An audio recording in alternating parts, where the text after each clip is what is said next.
Je veux avoir un petit peu ton sentiment et la manière dont tu as perçu et dont tu as vécu un peu ton changement, pas maman dans l'entreprise. Parce qu'en plus, tu l'as fait vécu à différentes époques, Ouais. parce que ta plus grande a 8 8 ans, ans. il y a maintenant 8 ans, voire un peu plus quand tu étais enceinte. La parentalité, je crois qu'on n'en parlait pas des masses. Absolument pas. C'était Voilà. tabou, fallait pas le dire, fallait se cacher. Donc C'était voilà, très compliqué. comment tu as vécu ce passage maman, pas maman? Pas Le- maman.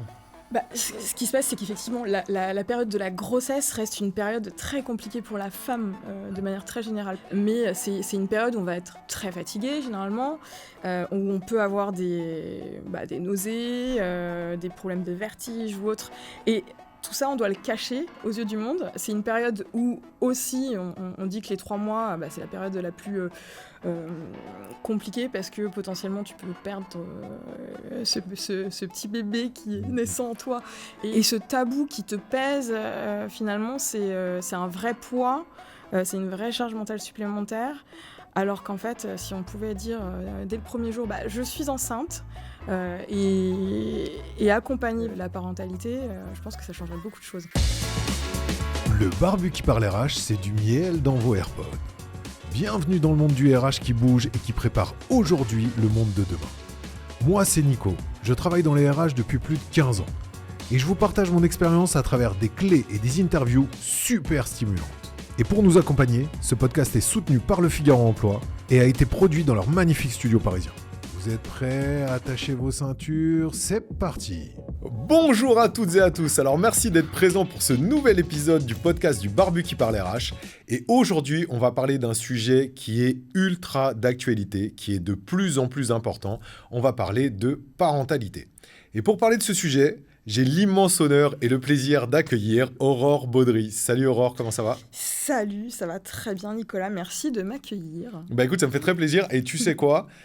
Tu vas te présenter, mais ce pourquoi je suis très heureux de t'avoir, c'est parce que c'est avec toi, pour la première fois, que j'ai parlé réellement, profondément de ce sujet de parentalité, par rapport à justement tout ce que vous mettez en place chez vous. Et c'est toi qui m'as, sensibilisé à ce sujet. Donc c'est pour ça que je suis très très heureux de t'avoir. Mais je vais te laisser te présenter pour que les gens sachent un petit peu ce que tu fais, qui tu es, et pourquoi je suis très content de t'avoir avec moi aujourd'hui. Donc, je suis Head of Talent chez Foodles. Je m'occupe aussi de la marque employeur et de la communication interne. Dans le cadre de ces fonctions, effectivement, j'ai aussi mené pas mal de projets RH, dont ce projet de charte parentalité qu'on a mis en place. Exactement, on l'a déployé en mars 2023, mais c'était un projet que j'avais en tête depuis mon arrivée. Je reviendrai dessus peut-être après. Et donc, juste peut-être pour Foodles, donc on est une solution de restauration d'entreprise basée sur la mise en place de frigos connectés. Avec une belle croissance, parce que quand Très tu es belle arrivé croissance. chez Foodles, t'es arrivé en quelle année chez Foodles? Je suis arrivée en décembre 2021, j'ai fêté mes 3 ans. Ouais. Et donc, on était 130 collaborateurs et aujourd'hui, on est 512. Ça commence à faire, hein. Ça commence à être C'est plus la même entreprise, quoi. Non. Bon, donc du coup, on va parler de ce sujet de parentalité, qui est un sujet vraiment tendance. Et avant d'introduire le sujet, sur le côté vraiment qu'est-ce qu'on fait et tout, je vais te poser la question à toi, parce que t'es maman. Je suis maman de 3 enfants. De 3 enfants. Et 3 enfants, dont le ou la petite dernière, c'est un garçon ou une fille? C'est un petit garçon. Dont le dernier, en fait, est arrivé avant que tu mettes en place la charte de parparentalité de chez Foodles. Alors non, il était déjà là. Oui, c'est ça, il est arrivé avant. Oui, pardon. Il avait... Il était pas très grand, il devait avoir 9 mois quand j'ai intégré Foodles. Ouais, c'est ça. Donc, il était tout petit encore. Donc rien. Et donc du coup, je veux avoir un petit peu ton sentiment et la manière dont tu as perçu et dont tu as vécu un peu ton changement, pas maman dans l'entreprise. Parce qu'en plus, tu l'as fait vécu à différentes époques, parce que ta plus grande a 8 ans. Donc, ta plus grande a 8 ans, donc ça veut dire que tu as vécu vraiment différentes époques. Il y a donc 8 ans, ça veut dire qu'il y a maintenant 8 ans, voire un peu plus quand tu étais enceinte. La parentalité, je crois qu'on n'en parlait pas des masses. Absolument pas. C'était Voilà. tabou, fallait pas le dire, fallait se cacher. Donc voilà, comment tu as vécu ce passage maman, pas maman? Pas maman. Ce qui se passe, c'est qu'effectivement, la période de la grossesse reste une période très compliquée pour la femme de manière très générale, parce que généralement, c'est pas une généralité, effectivement, on le vit toutes différemment, et d'une grossesse à l'autre, c'est aussi différent. Mais c'est une période où on va être très fatigué, généralement, où on peut avoir des nausées, des problèmes de vertige ou autre. Et tout ça, on doit le cacher aux yeux du monde. C'est une période où aussi, on dit que les 3 mois, c'est la période la plus compliquée parce que potentiellement, tu peux perdre ce petit bébé qui est naissant en toi. Et ce tabou qui te pèse, finalement, c'est un vrai poids, c'est une vraie charge mentale supplémentaire. Alors qu'en fait, si on pouvait dire dès le premier jour, je suis enceinte, et accompagner justement dès ce moment-là la parentalité, je pense que ça changerait beaucoup de choses. Pourquoi tu pouvais pas le dire ? Mais je pense que c'est à cette époque, c'est cette peur de on va peut-être perdre le bébé ou pas, et donc on se dit qu'il faut garder sous silence, mais on le dit même pas à ses proches. Ça, c'est une période, oui, comme tu dis, qui est une période qui n'est pas taboue, mais sur laquelle on fait attention, on se protège un peu. Attention. On se protège, et au final, je ne sais pas si on n'a pas tort de faire ça. Parce qu'en réalité, si tu lui dis, c'est là que tu auras le plus de soutien aussi, s'il arrive quelque chose. Oui, c'est vrai. Donc, et en entreprise, du coup, parce qu'en entreprise, là, pour le coup, même après, tu es quand même aussi un peu obligé de... Alors, en entreprise, moi, j'ai eu de la chance pour ma première grossesse parce que j'étais entre 2 postes, et donc j'ai pu prendre du temps pour accompagner ma fille. Donc, j'ai eu 6 mois pour l'accompagner. Donc là, j'ai pas eu trop de difficultés. C'est une entrée en matière qui s'est faite en douceur. J'ai pu prendre le temps. Même si à l'époque, le congé paternité, c'était 4 jours. Donc le papa n'était pas très présent. On se sent un peu seul au monde quand on est maman. Et c'est vrai que c'est un poids sur les épaules, cette responsabilité qui d'un seul coup nous incombe, c'est pas évident. C'est l'acquisition de nouvelles compétences aussi. Et moi, cette difficulté, j'ai plus rencontrée avec mon deuxième, parce que justement, déjà maman, donc déjà une gymnastique de l'organisation qui était en place. On bouscule déjà toute cette organisation. J'ai dû laisser mon bébé quand il avait seulement 2 mois, et c'est tout petit, un bébé de 2 mois.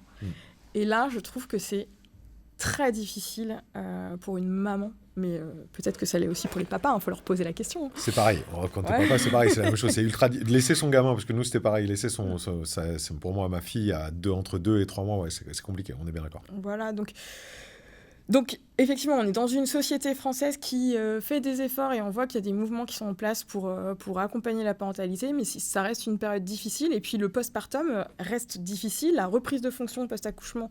Une fois que tu reviens sur ton poste, là aussi, il y a des sujets de santé mentale qui ne sont pas forcément pris en compte et accompagnés. C'est des moments où tu as forcément besoin de flexibilité, tu as besoin d'empathie de la part de ton manager. Il y a cette fatigue qui va être ultra présente, parce que tu as des nuits qui sont hachées ou d'autres problèmes. Mais effectivement, ce n'est pas simple pour les jeunes parents, et d'autant plus sur cette période de 0 à 3 ans. Est-ce que tu as ressenti aussi, quand tu es revenu donc du coup plus de ta deuxième grossesse, est-ce que tu as ressenti un changement dans la perception qu'on avait de toi, parce que justement tu étais devenue maman, donc finalement tu allais plus t'occuper de tes enfants, tu allais peut-être être moins focus sur ton boulot, donc tu étais peut-être moins bonne à bosser, on va dire, entre guillemets. Est-ce que c'est quelque chose que tu as senti ? Parce que c'est potentiellement des vieux discours, tu vois, mais les vieux discours, mine de rien, ont quand même la dent dure, hein. Ils restent quand même très présents, hein. Faut pas se voiler la face, hein. Alors ça peut paraître bullshit ou quoi, mais c'est une réalité. On est dans une société ultra patriarcale, quoi qu'on en dise, même si les choses évoluent. Il y a quand même une image de la femme qui peine à évoluer, même si ça commence à avancer, et encore plus de la femme enceinte. Est-ce que tu as ressenti ça ?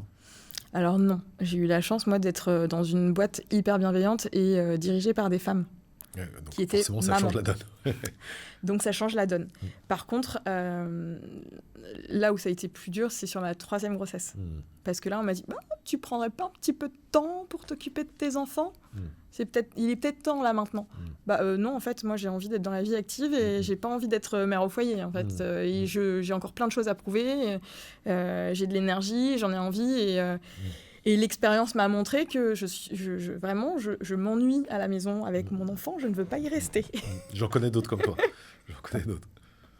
Et donc, du coup, tu as vraiment senti ce truc-là. Ouais. Et est-ce que tu penses que c'est quelque chose qui est commun ? Est-ce que tu penses que c'est quelque chose qui évolue ? Ou est-ce que vraiment, c'est une image qui tient, quoi ? Tu vois, le côté, finalement, tu t'es passé mère, t'es mère avant toute chose, même au boulot, quoi. Alors, in fine, c'est une réalité. C'est une réalité dans la vie. Dans la vie, c'est une réalité. À partir du moment où tu passes père ou tu passes mère. Ouais. Et puis, en tant que mère, tu t'occupes très souvent, enfin c'est toi qui portes cette... on parle de charge mentale, mais les rendez-vous médicaux, généralement tu arrives, je parle pas des allers-retours à l'école, les papas s'investissent sur ces choses-là, sur la garde des enfants, etc. Mais c'est vrai que cette charge mentale qui est liée plus à la santé de tes enfants, il y a un enfant malade, l'école elle appelle qui ? Elle appelle la maman, tu vois. Donc c'est plus ces éléments-là qui pèsent un petit peu. Donc ça reste quand même très présent aujourd'hui. Ça reste présent encore, on le sent, on le voit, on le lit à travers les témoignages que tu peux voir sur, même ne serait-ce que sur LinkedIn encore aujourd'hui, de professionnels qui en parlent et qui essayent justement de mettre en place enfin en tout cas d'œuvrer pour la parentalité en entreprise, parce que c'est un sujet qui n'est pas encore pris en charge dans toutes les entreprises. C'est un sujet qui est souvent lié aussi à la culture de l'entreprise et au management. Faut former les managers pour qu'ils sachent de quoi on parle, pour développer aussi cette empathie, cette écoute, et mieux comprendre quels sont les besoins de ce type de population. Et du coup, autre question, parce que là on a parlé du après. Ouais. Est-ce que toi, tu as vécu aussi, parce que pour moi, la parentalité, et on va en parler après sur ce que vous avez mis en place, et ainsi de suite, et les conseils que tu peux donner à une boîte qui veut se lancer dedans. Donc ça va être tout le sujet du déroulé. Mais c'est bien d'avoir ton vécu. Est-ce que, parce que moi, c'est une question que je me pose, parce que pour moi, si tu préfères, et c'est toujours compliqué, parce que pour moi, c'est tellement, on va dire, normal que je ne fais pas de différence entre l'un ou l'autre. Tu vois ce que je veux dire ? C'est-à-dire que une femme qui bosse avec moi, elle est enceinte, très bien, je suis très heureux pour elle, tu vois, donc je me pose pas la question, très bien, on se débrouille, on s'arrange, tu fais comme tu veux. Si jamais demain t'arrives, tu reviens du boulot, écoute, tu bosses comme tout le monde. Si tu as besoin de faire ça ou ça, tu le fais. D'avoir des aménagements ou autre. Moi, je fais pas de différence, en fait. Je conçois pas ça parce que c'est pas mon écosystème. Après, c'est plus simple aussi, on est une petite structure, donc forcément, c'est beaucoup plus simple d'avoir une certaine flexibilité. Et donc, comme je ne conçois pas ça, si tu préfères, c'est des choses qui me semblent toujours aberrantes. Mais est-ce que tu ressens encore aujourd'hui, ou est-ce que tu sais comment ça se passe aujourd'hui dans certaines boîtes, du fait d'être une femme qui n'est pas encore maman, et donc du coup de la manière dont on te perçoit, parce que justement on n'a pas pris en charge ce côté parentalité, parce que tu vois, pour moi ce côté parentalité c'est le post, mais c'est le pré aussi. C'est-à-dire que si tu prépares ta parentalité, forcément tu as une perception différente des femmes qui viennent en entreprise, parce que tu te poses pas la question, à savoir cette fameuse question que beaucoup de recruteurs se posent, alors que c'est totalement discriminatoire. Elle est enceinte. Est-ce qu'on la prend ou pas ? Elle est potentiellement bientôt enceinte parce qu'elle a 25, 30 ans. C'est encore pire. Et tu vois, c'est complètement discriminatoire, mais il faut être complètement honnête et transparent. Je pense que c'est encore dans la tête de beaucoup de personnes, de beaucoup de chefs d'entreprise et beaucoup de recruteurs. Mais je le pense aussi, et je trouve ça malheureux parce qu'effectivement, on ne se focus pas sur les compétences de cette personne. Et en plus, on sait qu'aujourd'hui, quand tu deviens papa ou deviens maman, tu développes d'autres compétences qui vont venir compléter ta palette. Donc oui, j'ai le sentiment qu'il y a encore beaucoup de sociétés dans lesquelles tu as des a priori sur la femme enceinte et des peurs qui sont liées en termes de oui, mais ça va me coûter cher, il va falloir que je la remplace, peut-être qu'elle va partir en fait avant son congé maternité. Enfin voilà, comment on s'organise, comment on fait, qui va bosser à sa place, elle va se démotiver, elle n'aura pas envie de revenir, enfin bref, on peut en trouver plein, des excuses. Et je pense qu'il y a encore beaucoup de sociétés qui ne sont pas au fait et qui se voilent un peu la face à ce sujet-là. Mais... Et je pense que, là, on va rentrer un peu dans le sujet. Tu vas nous expliquer un peu tout ce que vous avez mis en place chez Foodles, parce que moi, c'est là où j'ai découvert ça. Clairement, j'ai découvert ce système, ce sujet de la parentalité avec toi, en échangeant avec toi. Tout ce que vous avez mis en place chez Foodles. Et je pense que c'est hyper intéressant d'en parler, et c'est hyper intéressant de montrer ce qui est fait, la manière dont c'est fait, ce que ça apporte à l'entreprise, comment ça peut être mis en place, parce que pour moi, ce système-là va désacraliser justement tous ces deux aspects qui ont aujourd'hui, en fait, encore une fois, qui sont tenaces, en fait, qui restent là, et qui vont comprendre qu'au final, on s'en fout, quoi. Tu vois, que de la nana, elle ait 25, 30 ans, qu'elle ait des enfants, qu'elle n'en ait pas, qu'elle en veuille 3, qu'elle en veuille 6 ou quoi. on s'en fout, parce que de toute façon, tu as plein de systèmes qui sont faits aujourd'hui pour être mis en place et que ça fonctionne. Donc je suis tout oui. Nous sommes tout oui. Alors, pour repartir déjà sur la genèse, 2021, il y a le mouvement du Parental Challenge qui a débuté. C'était ça. Je ne sais pas si tu te souviens. Mais non, mais moi, je ne m'en souviens pas, mais c'était à travers ça qu'on avait parlé pour la première fois du comment dire, de la parentalité. Et alors, moi, j'avais rencontré l'une des deux porteuses du projet. En l'occurrence, elle s'appelle Selma El Mouissi. On avait fait un déjeuner avec une collègue et donc avec elle pour qu'elle nous explique en fait le projet et tout ce qui était mis en place à travers tout ça. Là aussi, pourquoi ça a été fait, comment ça a été fait. Et ce Parental Challenge, en fait, c'est 12 critères. Ouais, critères. En tout cas, c'est 12 politiques que tu peux mettre en place assez facilement, qui n'ont pas forcément un enjeu financier et donc qui sont très faciles à mettre en place dans l'entreprise et pour lesquels tu t'engages en tant qu'entreprise. Donc, c'est parti de cette rencontre. Donc, ça, c'était en 2021. Je ne saurais plus te dire. Je pense que j'ai dû la rencontrer en septembre. Et moi, j'ai intégré Foodles en décembre 2021, et effectivement, j'étais encore jeune maman pour la 3e fois. J'avais pour idée aussi dans le cadre de la marque employeur, de déployer des politiques RH qui puissent répondre à la fois à l'attractivité de Foodles sur le marché, mais aussi de faire bénéficier de ces politiques à l'interne, aux collaborateurs. Donc, c'est toujours le but de la marque employeur. Et donc, dans ce cadre-là, je me suis penchée sur le sujet. Je me suis dit, est-ce que ce sujet-là, qui est un peu novateur sur le marché, qui nous permettrait de prendre la parole sur ce sujet, peut être mis en place chez Foodles. Et donc, évidemment... Dans une scale-up, tu repousses toujours tes projets. Toujours est-il que c'est un projet qu'on a quand même travaillé sur le deuxième semestre 2022. Donc très rapidement au final.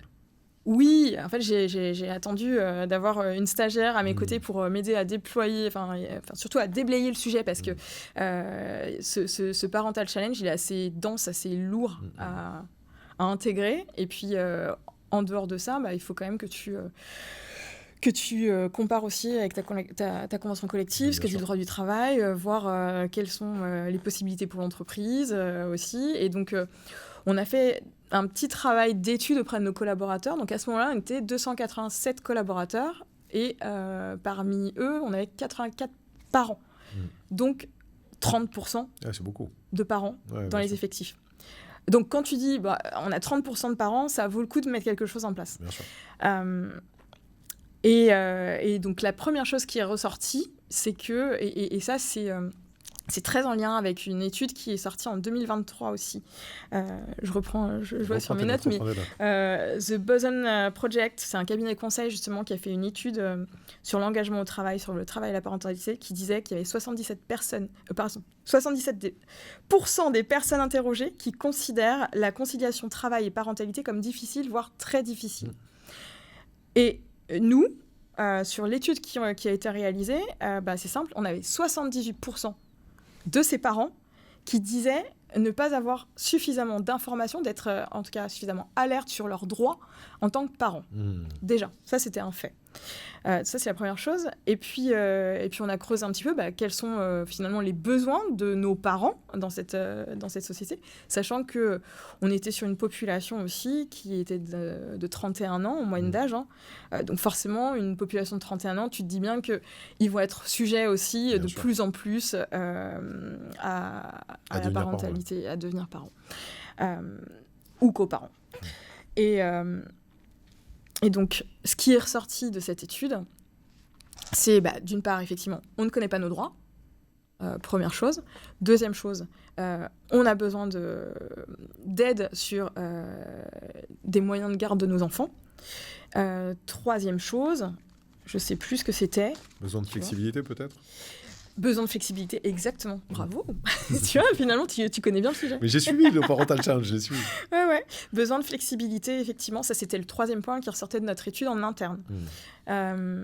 Donc voilà, on a cette base de travail et donc à partir de là, on se dit ok, on va voir où on peut pousser le curseur sur les 12 premiers leviers et puis lire le reste de la charte du Parental Challenge pour voir ce que nous, en tant qu'entreprise, on est en capacité d'offrir à nos collaborateurs.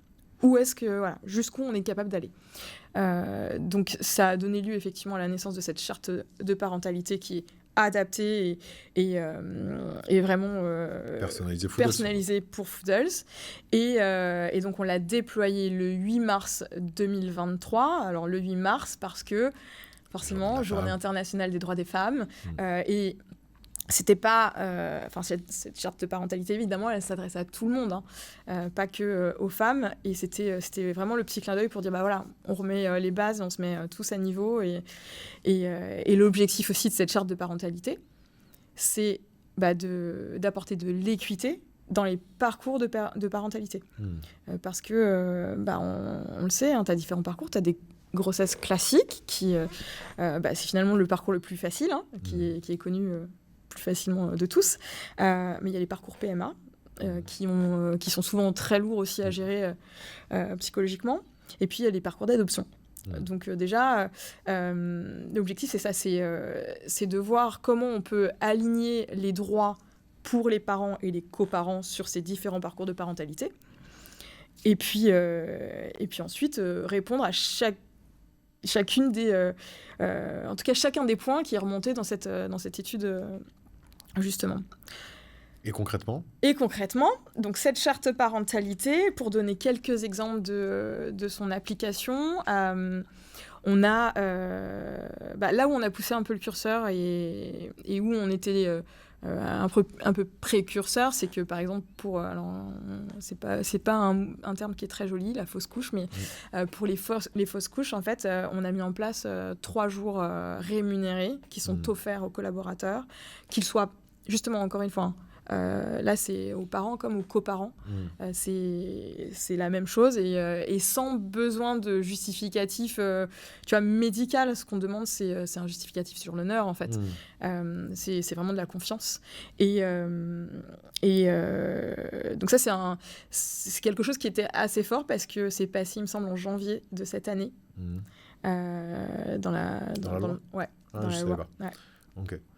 Alors, c'est pas... je crois que c'est pas... Je sais pas si c'est 3 jours, mais en tout cas, effectivement, aujourd'hui... Oui, il y a quelque chose, une considération, en tous les cas, du sujet.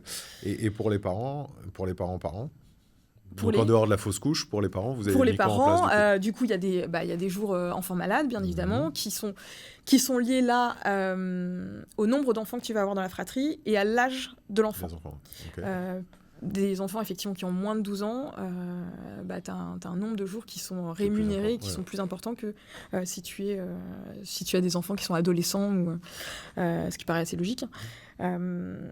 Qu'est-ce qu'il y a d'autre dans cette charte parentalité ? Tu vois, c'est bien que j'ai pris des notes. Mais c'est bien que tu aies pris tes notes. Oui, parce qu'on oublie, en fait. C'est pas comme si on la prenait tous les jours. Tu la connais pas par cœur, c'est normal. Non, je la connais pas par cœur. Je suis pas là. J'ai mal pris mes notes. C'est pas grave. Je suis pas dans le bon sens, tu sais, je ne suis absolument pas dans le bon sens.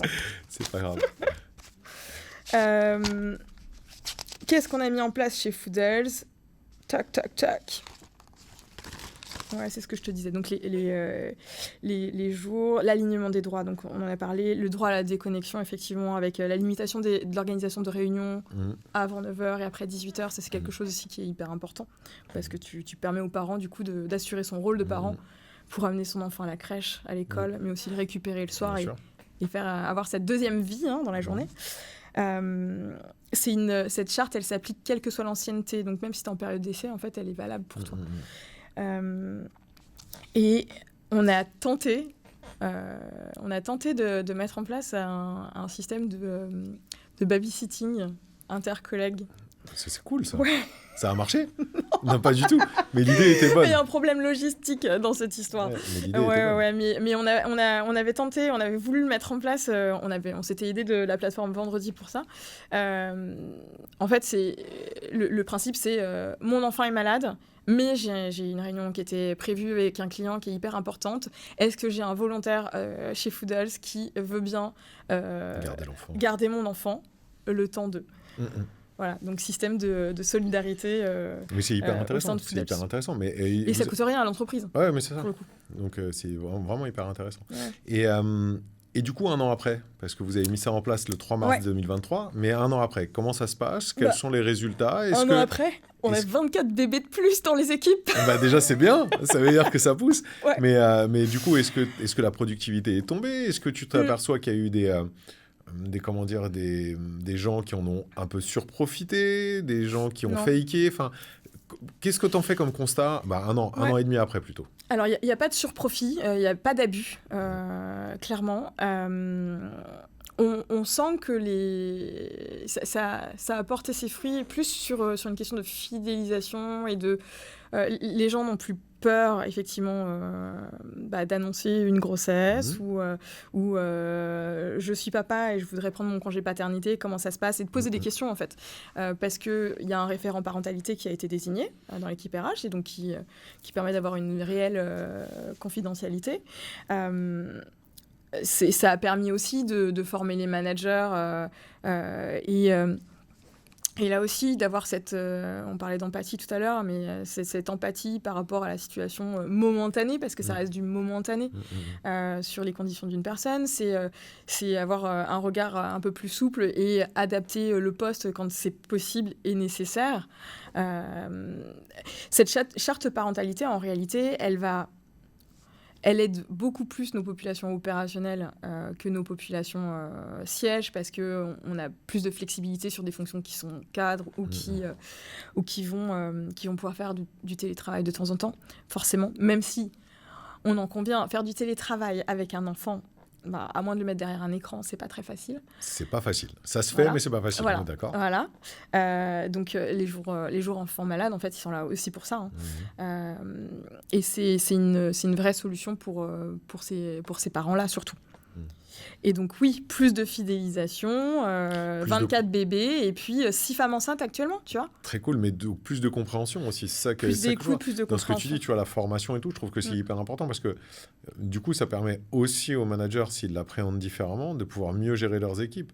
Et in fine, si jamais tu gères mieux ton équipe parce que tu sais comment appréhender les choses, tu sais que une journée enfant malade, c'est important. Tu sais que un jour où la manière dont une femme enceinte, tu vas pouvoir la ménager parce que il y a des moments qui sont... Il y a des grossesses qui se passent, comme tu dis, très très bien, d'autres qui se passent un peu moins bien, des trucs qui sont compliqués. Quand tu as un parcours PMA, comme tu en parlais, il y a des périodes de stimulation qui sont hyper compliquées, qui sont hyper douloureuses pour les femmes. Donc du coup, forcément, après, derrière, c'est quelque chose aussi qui est assez difficile. Enfin, la connaissance de tout ça, ça permet aussi de maîtriser. Et je pense qu'à terme, et là tu me diras ce que tu as ressenti, mais je pense qu'à terme, cette parentalité amène à finalement une meilleure productivité parce qu'on sait très bien que c'est comme tout. Si jamais une personne, elle n'est pas bien, quelque part, qu'elle se cache, qu'elle vient, ce pas bien va se ressentir sur une durée beaucoup plus longue et va être beaucoup plus dure mentalement et va être beaucoup plus impactante. Tandis que si jamais cette personne-là, tu lui laisses 1 jour, 2 jours pour pouvoir se reposer, pour pouvoir justement faire en sorte de se recentrer sur elle-même parce que c'est compliqué, au final, ces 2 jours-là, certes, ils ne sont pas bossés, mais ils permettent justement à ce que ça ne se diffuse pas, à l'avoir en meilleure santé mentale, à ce que tout aille mieux. Donc au final, ce côté formation et information, à mon avis, amène à une meilleure productivité in fine. Ouais, et puis encore une fois, ce qu'on veut surtout, c'est que même en tant que parent, tu restes épanoui et que ça ne soit pas un frein à ton évolution professionnelle. C'est pas une maladie, quoi. Exactement, parce que c'est... là, on va peut-être faire le lien avec le fameux Future of Work, ou plutôt présent. C'est que je me suis perdue toute seule en plus, c'est génial. C'est pas grave, j'ai une autre question à te poser. Vas-y, je reviendrai dessus. Tu reviendras dessus. Elle va revenir, j'ai une autre forcément. question à te poser parce que moi, je suis persuadé en fait que ça amène de la productivité. Par contre, j'ai une question parce que j'ai entendu ça la dernière fois que j'ai parlé de parentalité. J'ai entendu beaucoup de personnes en parler qui disaient oui, mais c'est pas juste parce que nous, on n'est pas parents.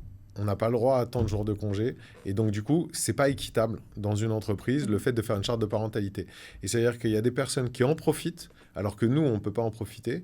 Et c'est notre droit de ne pas avoir d'enfants. Et on n'en profite pas. Alors, d'un côté, je trouve ça extrêmement égocentrique et extrêmement individualiste. Mais bon, après, c'est la société dans laquelle on est comme ça. Donc j'ai un peu de mal à comprendre ça parce que dans ma tête, je me dis, écoute, oui, mais en même Et temps... qui dit que demain tu le sauras pas? Non, mais déjà, En premièrement, tu dis plus. que demain, tu ne seras pas. Bon, après, t'en as qui le veulent absolument Oui, pas, oui, bien sûr. mais je veux dire, tu fais le ratio, tu dis, bah écoute, bah, à ce moment-là, tu pars sur un sujet qui est complètement con et qui est annexe, bah, tu vas te plaindre parce que Jean-Michel, il a été plus malade que toi l'année dernière, et toi, ah bah tiens, j'ai pas été malade, donc j'ai pas eu le droit au jour comment dire, d'arrêt maladie de Jean-Michel. Ouais, mais c'est complètement débile ton truc, quoi, tu vois. Donc, j'aime pas trop cette comparaison parce que ça amène à comparer le côté grossesse-maladie, ce qui n'a rien à voir, mais tu vois, c'est pour donner la dimension que je trouve complètement débile. Mais d'un autre côté, tu peux aussi les comprendre, de se dire, bah, au final, il y a des avantages qui sont donnés à des personnes, alors que c'est une situation qu'elles ont voulu et qu'elles n'auraient pas nécessairement besoin d'avantages, qu'elles devraient l'assumer toutes seules. Je me fais l'avocat du diable, mais voilà. Est-ce que c'est des trucs que tu as ressentis? Est-ce que c'est des choses Non. que tu... Et qu'est-ce que tu répondrais à ces personnes-là, du coup? Non, on l'a pas ressenti parce que, encore une fois, déjà, c'était répondre à un besoin pour les parents, qui sont déjà parents, pour les futurs parents. Et ça, on est persuadé que ça va servir. Et la preuve en est, hein, avec l'évolution de la société. Ouais. Mais... qu'est-ce que je répondrais à ces gens-là? En fait, en termes d'avantages collaborateurs, c'est toujours la même chose, c'est que tu as une enveloppe d'avantages collaborateurs qui sont là. T'en profites ou t'en profites pas. À la fin de l'année, finalement, on t'a mis à disposition un quota d'avantages et en fonction de ta situation personnelle, bah, tu auras bénéficié ou non de ces différents avantages. La charte de parentalité, elle est là juste pour apporter un peu de sérénité justement à ces personnes-là qui ont besoin de pouvoir exercer leur métier sans pression et faire correctement leur travail. Et c'est pareil. En fait, ils en bénéficient par extension, parce que quand on parle de droit à la déconnexion et on met pas de réunion avant 9h et après 18h, bah en réalité, c'est pour tout le monde. Donc eux, s'ils ont envie d'aller profiter de cette période-là pour aller faire du sport, pour aller voir leurs potes, ils en profitent, en fait, en réalité. Donc, bon, la jalousie...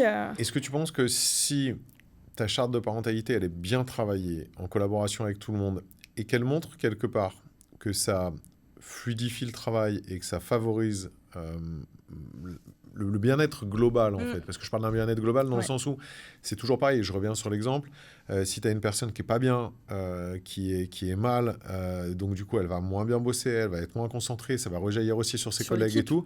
Donc in fine, si ce côté formation, information, gestion globale et le fait de l'amener d'une manière collaborative est bien fait, est-ce que tu penses que du coup ça atténue et ça élimine de facto ce type de réaction, ou ça peut atténuer ou éliminer de facto ce type de réaction? Oui, forcément. Et puis, ça me fait rebondir parce que cette situation de grossesse, tu vois, chez nos femmes enceintes, finalement, ça crée aussi des opportunités en interne. Ça crée de la mobilité, ça crée des périodes où, du coup, d'un seul coup, tu vas pouvoir prendre des responsabilités que tu n'avais pas parce que tu vas prendre la place de ton manager pendant quelques mois, te former, et donc dès lors qu'il y a un poste qui sera ouvert sur le niveau supérieur, bah, tu vas pouvoir l'obtenir beaucoup plus facilement. Donc finalement, c'est quand même créateur aussi de mouvement. Qui peut être intéressant. Ok. Très cool. Alors là, pour le coup, on va aller dans le concret. On parlera du Futuroforge juste après, hein, t'inquiète, j'y arrive. On va aller dans le concret. Si tu devais conseiller une boîte qui veut se lancer justement dans ce système de parentalité, dans la création d'une charte, dans le fait de se dire ok, j'y vais, et qui se pose des questions, alors on a commencé à y répondre aux questions tu vois, de productivité, de problèmes et tout ça, on l'a fait, et donc je pense que voilà, on peut se dire qu'aujourd'hui, la parentalité, c'est un plus, quoi qu'il se passe. Que ça soit fidélisant, que ça soit finalement plus fluidifiant, que ça amène une meilleure qualité globale dans la société. Donc, il n'y a pas de raison de ne pas y aller. Comment tu leur conseillerais? Quelles sont les premières étapes à franchir? Qu'est-ce que tu dois faire pour pouvoir te lancer dans ce projet de mise en place d'une charte de la parentalité et de prise en main, en fait, de cette problématique, de ce sujet en entreprise? Déjà, c'est écouter ses collaborateurs. Enfin, c'est la première chose, c'est mettre en place une enquête interne, écouter ses collaborateurs, entendre ce qu'ils ont à dire, quels sont leurs besoins, parce que d'une société à l'autre, les besoins vont être différents, d'un point de vue personnel. Et d'un point de vue métier aussi, tu as entièrement raison. C'est-à-dire que la aussi. manière dont tu appréhendes ton métier, forcément, tes besoins par rapport à ta situation seront différents complètement. Donc ça, c'est la première chose. Écouter. Ça ne veut pas dire que tu vas mettre en place tout ce qui remonte du terrain, parce que les possibilités sont immenses. Mais en tout cas, écouter. La deuxième chose, c'est j'invite ces entreprises qui ont envie de s'engager à aller lire et consulter le Parental Challenge, qui est hyper complet et qui permet de poser les bases en fait, sur tout ce qui est possible de faire sans pour autant avoir un impact financier sur l'entreprise. Et puis après, c'est le travail qu'on a fait. C'est que sur cette base-là, tu consultes ta convention collective pour voir aussi quel est le niveau de droit en la matière. Et puis, tu vas faire le point pour voir où tu mets le curseur sur les différents points et voir ce que ta société est en capacité d'offrir justement aux collaborateurs en termes d'expérience. L'étape d'après, ça va être de bien communiquer. Tu as mis en place une charte de parentalité, il faut la communiquer auprès des managers, les former, et puis auprès des collaborateurs. Faut que tu aies un accès facile, direct à cette charte de parentalité. Et le côté référent, c'est hyper important aussi parce que tu vois, tu vis une fausse couche, tu n'as pas envie que ça s'ébruite et tu n'as peut-être pas envie de le dire non plus à ton manager. Donc d'avoir un référent au sein de ton équipe RH qui va garder cette confidentialité, qui dira juste à ton manager, écoute, elle est absente, on est prévenu, mais elle revient dans 2 jours. Écoute, cherche pas, voilà. Est-ce que tu ne penses pas que, comme tout changement un petit peu problématique, parce qu'il y a des sensibilités différentes sur le sujet, on en a parlé, si c'est bien fait, si c'est bien informé a posteriori, et si c'est bien mis en place, forcément, normalement, tout le monde est d'accord.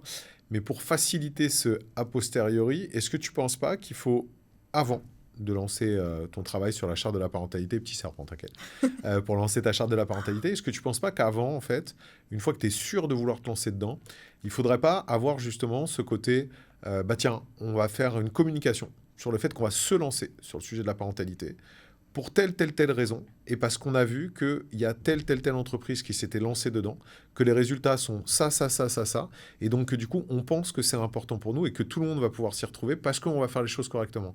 Tu vois, le fait de se dire, ok, on se lance dans le sujet, donc du coup, potentiellement, tu auras, à mon avis, un retour sur le feedback qui est ultra important, tu nous l'as dit, qui sera peut-être plus libéré, parce que les gens vont peut-être se dire « Ok, je vais vraiment me lâcher parce que je sais la dimension ». Et tu auras aussi peut-être déjà un peu coupé l'herbe sous le pied à tous les mauvais parleurs qui voudront dire « Mais de toute façon, ils nous font chier ceux qui veulent avoir des gosses, moi je veux pas en avoir » ou ainsi de suite. Et en leur disant « Vous inquiétez pas, de toute façon, c'est quelque chose qui va servir à tout le monde, qui va servir à la société. On vous le montre parce que ça s'est déjà fait là ou là. » Mais c'est exactement ce qui s'est passé. On a communiqué en amont, nous, sur cette enquête qu'on allait faire en interne, pour expliquer quel était l'objectif final. Et on a été transparent sur les résultats de l'étude aussi. On a communiqué sur tout ça. Et d'ailleurs, les résultats de l'enquête sont disponibles sur la charte de parentalité, en introduction. Okay. Donc tout le monde a la visibilité là-dessus. On a une culture qui est hyper transparente chez Foodle, ça fait partie de nos valeurs. Et donc, on a des points, on a des weekly qui nous permettent de prendre la parole assez facilement auprès de l'ensemble des collaborateurs. Donc, c'est vrai que c'est facile chez nous.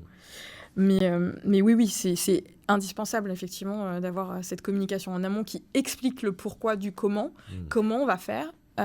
Et oui, on va prendre vos feedbacks pour pouvoir les intégrer dans les solutions qu'on va apporter. Et effectivement, ça aura un impact sur tout le monde. Donc, on récapitule.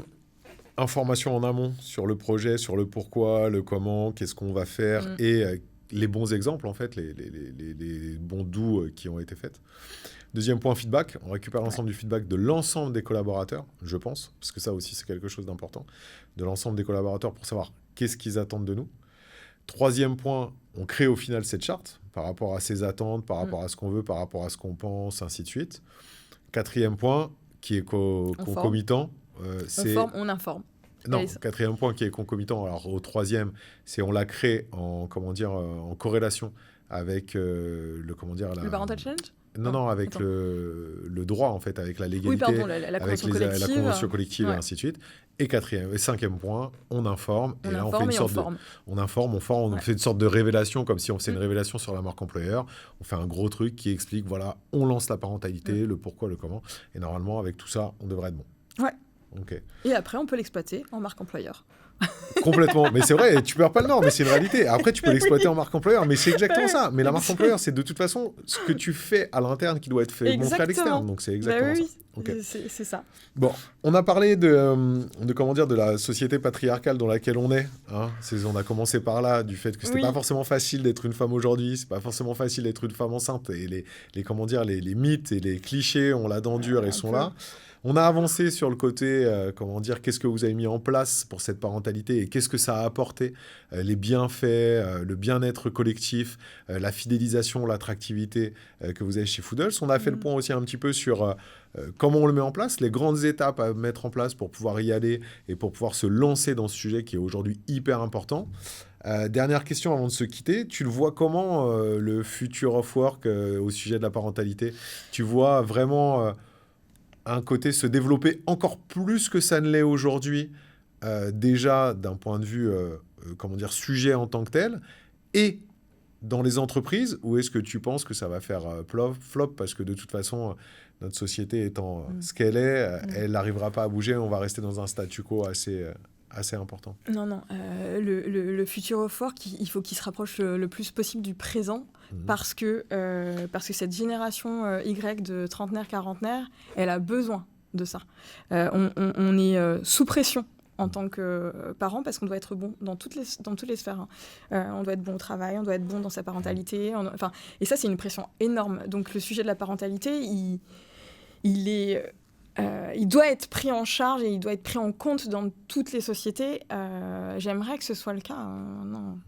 Ça prend le temps qu'il faut. Hein. Et comment je vois les choses, là, on parle de congé maternité-paternité de 6 mois qui pourrait être partagé justement entre les coparents. Donc ça, c'est déjà un gros mieux. Hein, quand on voit ce qui se passe dans les pays nordiques, clairement, on n'arrivera jamais jusque-là, mais ça, c'est un grand pas en avant parce que ça va aussi permettre de réduire les inégalités hommes-femmes dans les parcours de carrière. Donc ça, c'est indispensable. Et cette partie-là, je me permets, hein, mais cette partie-là, ce qui est super intéressant, et j'en avais parlé, c'était pareil, c'était Marie Delattre, je sais pas si j'ai eu une discussion avec Marie Delattre sur ce sujet un jour, qui me disait que, en gros, c'était la meilleure chose qui pouvait arriver pour l'égalité homme-femme, pour les femmes, que d'avoir ce congé parental masculin de 6 mois ou partageable et tout. Et je me posais la question pourquoi, et elle me dit mais si, mais parce qu'en fait, de fait, tu as ce congé-là, ça veut dire que à l'embauche, tu ne te poseras plus la question à savoir, Exactement. ou beaucoup moins la question à savoir, est-ce que je vais la recruter parce qu'elle va être enceinte, tu vois? Mais non, parce que de toute façon, ça sera exactement la même chose chez un mec si jamais il veut avoir... Et donc, au final, ce côté discriminant que tu es censé avoir au départ, il va être de plus en plus limité par rapport à ça. Donc, je trouve ça hyper intéressant pour le côté discriminant. Et je cite Marie parce que c'est elle qui m'avait donné cette idée-là, qui m'avait parlé de ça et je trouve ça hyper intéressant. Donc, pour toi, ça va se limiter là-dessus. Et le reste, alors? Ouais, toujours apporter plus de flexibilité. En fait, la clé, c'est ça. C'est j'ai des parents dans mes équipes, faut que je leur donne de la flexibilité. C'est le maître mot. Et il y a quelque chose qui me semble aussi hyper important et qu'on n'aborde pas forcément, c'est la prise en charge en fait de la santé mentale de nos parents. Parce que ce changement en fait de statut de non-parent à parent, c'est quelque chose qui n'est pas toujours facile à vivre. On se sent un peu seul au monde quand on... Enfin voilà, c'est très difficile, hein. On apprend en fait. On apprend et ça peut être très perturbant pour beaucoup. Et c'est vrai que au-delà du fait de tout ce qui est pris, enfin tout ce qui est déjà mis en place dans les boîtes sur le retour de congé maternité, l'accompagnement psychologique quand tu as des problèmes avec tes enfants, où tu sais pas comment gérer une situation, etc. Tu vois, chez nous, on offre 2 crédits par an pour des consultations de santé mentale. Bah écoute, moi je les ai consommés juste pour parler de mon fils, parce que j'avais une problématique, je ne savais pas comment la gérer. Et l'air de rien, en fait, c'est un vrai plus de pouvoir avoir une solution pour traiter un problème qui va te prendre une charge mentale de dingue et qui de fait va t'alléger au quotidien et te permettra d'être focus sur ta mission en entreprise, quoi. Donc pour toi, la parentalité, c'est le future of work. Enfin, c'est le présent, c'est le futur. C'est le présent, c'est le futur. Tu peux pas faire sans, en fait. Je sais pas combien de parents sont en France, et on parle pas des familles monoparentales, mais c'est encore plus compliqué pour une famille monoparentale. Ah, bien sûr.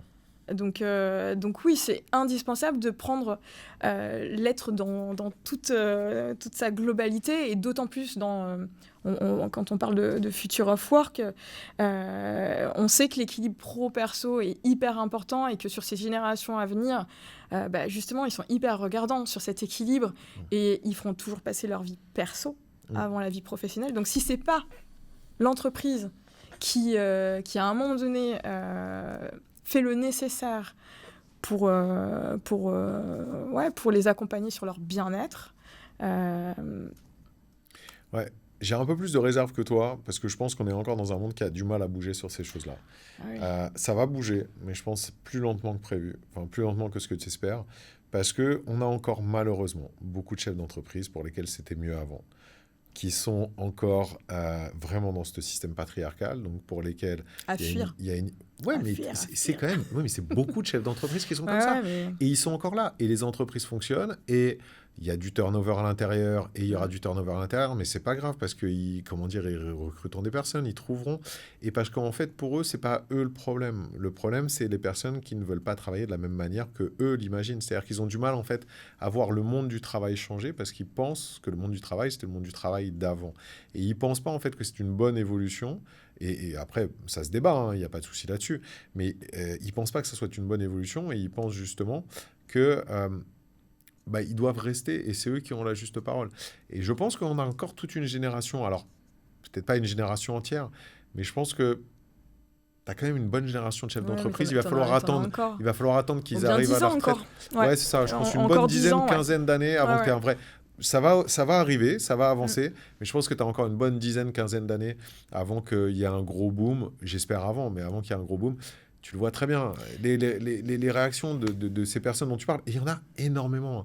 Moi, sincèrement, je faisais partie d'un business club avant où tu te retrouvais... Alors, c'est con de le dire parce que je le suis, mais tu te retrouvais, tu avais une table de 10 ou 15 chefs d'entreprise, des bons mâles blancs quarantenaires qui étaient là, quoi, tu vois. J'en fais partie, mais tu n'avais que ça, tu vois. Il y avait très peu de diversité. Et quand on parlait de recrutement, quand on parlait de leurs difficultés et tout, allez, sur les 10-12 qu'il y avait autour de la table, tu en avais 90% qui te disaient que leurs difficultés de recrutement, elles venaient parce que les jeunes ne voulaient plus bosser, quoi, tu vois. C'est tellement restrictif. Oui, et alors... C'est une réalité. Tu as des jeunes qui ne veulent pas bosser, qui ne veulent pas en foutre une. Mais c'était le cas. C'était le cas il y a 20 ans, c'était le cas il y a 30 ans, c'était le cas avant. Et c'est plus le cas aujourd'hui, non pas parce qu'ils ne veulent pas bosser, mais parce qu'ils ne veulent plus bosser de la même manière.